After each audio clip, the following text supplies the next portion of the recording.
حضرت عمر رضی اللہ تعالیٰ عنہ بسا کبھی کبھی ایک تنکا ہاتھ میں لیتے اور فرماتے کاش میں یہ تنکا ہوتا، کبھی فرماتے کاش مجھے میری ماں نے پیدا ہی نہ کیا ہوتا۔ ایک مرتبہ کسی کام میں مشغول تھے، ایک شخص آیا اور کہنے لگا کہ فلانا شخص نے مجھ پر ظلم کیا ہے، آپ چل کر مجھے بدلہ دلوا دیجیے۔ آپ نے اس کے ایک درہ مار دیا کہ جب میں اس کام کے لیے بیٹھتا ہوں اس وقت تو آتے نہیں، جب میں دوسرے کاموں میں مشغول ہو جاتا ہوں تو آ کر کہتے ہیں کہ بدلہ دلوا دے۔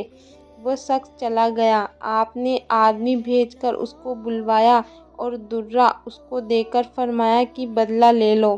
اس نے عرض کیا کہ میں نے اللہ کے واسطے معاف کیا۔ گھر تشریف لائے، 2 رکعت نماز پڑھی، اس کے بعد اپنے آپ کو خطاب کر کے فرمایا اے عمر تو کمینہ تھا، اللہ نے تجھ کو اونچا کیا، تو گمراہ تھا، اللہ نے تجھ کو ہدایت کی، تو ذلیل تھا، اللہ نے تجھے عزت دی، پھر لوگوں کا بادشاہ بنایا۔ اب ایک شخص آ کر کہتا ہے کہ مجھے ظلم کا بدلہ دلوا دے تو اس کو مارتا ہے، کل کو قیامت کے دن اپنے رب کو کیا جواب دے گا؟ بڑی دیر تک اسی طرح اپنے آپ کو ملامت کرتے رہے۔ آپ کے غلام حضرت اسلم کہتے ہیں کہ میں ایک مرتبہ حضرت عمر رضی اللہ تعالیٰ عنہ کے ساتھ حرہ کی طرف جا رہا تھا، ایک جگہ آگ جلتی ہوئی جنگل میں نظر آئی۔ حضرت عمر رضی اللہ تعالیٰ عنہ نے فرمایا کہ شاید یہ کوئی قافلہ ہے جو رات ہو جانے کی وجہ سے شہر میں نہیں گیا، باہر ہی ٹھہر گیا، چلو اس کی خیر خبر لیں، رات کو حفاظت کا انتظام کریں۔ وہاں پہنچے تو دیکھا ایک عورت ہے جس کے ساتھ چند بچے ہیں جو رو رہے ہیں اور چلا رہے ہیں، اور ایک دیگچی چولہے پر رکھی ہے جس میں پانی بھرا ہوا ہے اور اس کے نیچے آگ جل رہی ہے۔ انہوں نے سلام کیا اور قریب آنے کی اجازت لے کر اس کے پاس گئے اور پوچھا کہ یہ بچے کیوں رو رہے ہیں؟ عورت نے کہا کہ بھوک سے لاچار ہو کر رو رہے ہیں۔ دریافت فرمایا اس دیگچی میں کیا ہے؟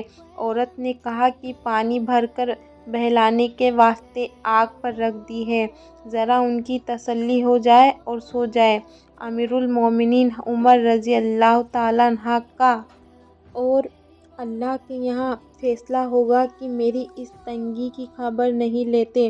حضرت عمر رضی اللہ تعالیٰ عنہ رونے لگے اور فرمایا کہ اللہ تجھ پر رحم کرے، بھلا عمر رضی اللہ تعالیٰ عنہ کو تیرے حال کی کیا خبر ہے؟ کہنے لگی کہ وہ ہمارے امیر بنے ہیں اور ہمارے حال کو خبر بھی نہیں رکھتے۔ اسلم کہتے ہیں کہ حضرت عمر رضی اللہ تعالیٰ عنہ نے مجھے ساتھ لے کر واپس ہوئے اور ایک بوری میں بیت المال میں سے کچھ آٹا اور کھجوریں اور چربی اور کچھ کپڑے اور کچھ درہم لیے، غرض اس بوری کو خوب بھر لیا اور فرمایا کہ یہ میری کمر پر رکھ دے۔ میں نے عرض کیا کہ میں لے چلوں؟ آپ نے فرمایا کہ نہیں، میری کمر پر رکھ دے۔ 2-3 مرتبہ جب میں نے اصرار کیا تو فرمایا کیا قیامت میں بھی میرے بوجھ کو تو ہی اٹھائے گا؟ اس کو میں ہی اٹھاؤں گا، اس لیے کہ قیامت میں تجھ ہی سے اس کا سوال ہوگا۔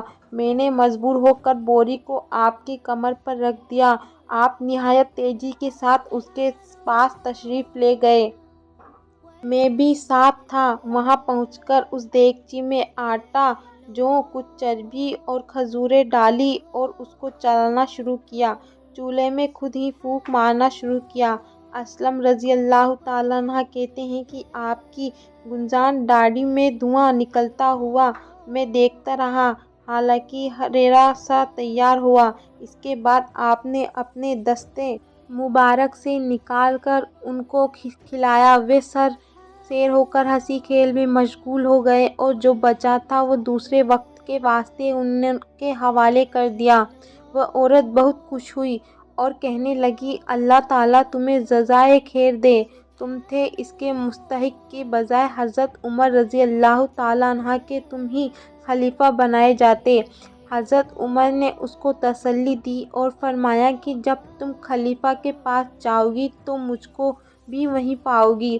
حضرت عمر رضی اللہ تعالیٰ عنہ نے اس کے قریب ہی ذرا ہٹ کر زمین پر بیٹھ گئے۔ تھوڑی دیر بیٹھنے کے بعد چلے آئے اور فرمایا کہ میں اس لیے بیٹھا تھا کہ میں نے ان کو روتے ہوئے دیکھا تھا۔ میرا دل چاہا کہ تھوڑی دیر میں ان کو ہنستے ہوئے بھی دیکھوں۔ صبح کی نماز میں اکثر سورہ کہف، طٰہٰ وغیرہ بڑی سورتیں پڑھتے ہیں اور روتے ہیں کہ کہیں کہیں صفوں تک آواز جاتی ہے۔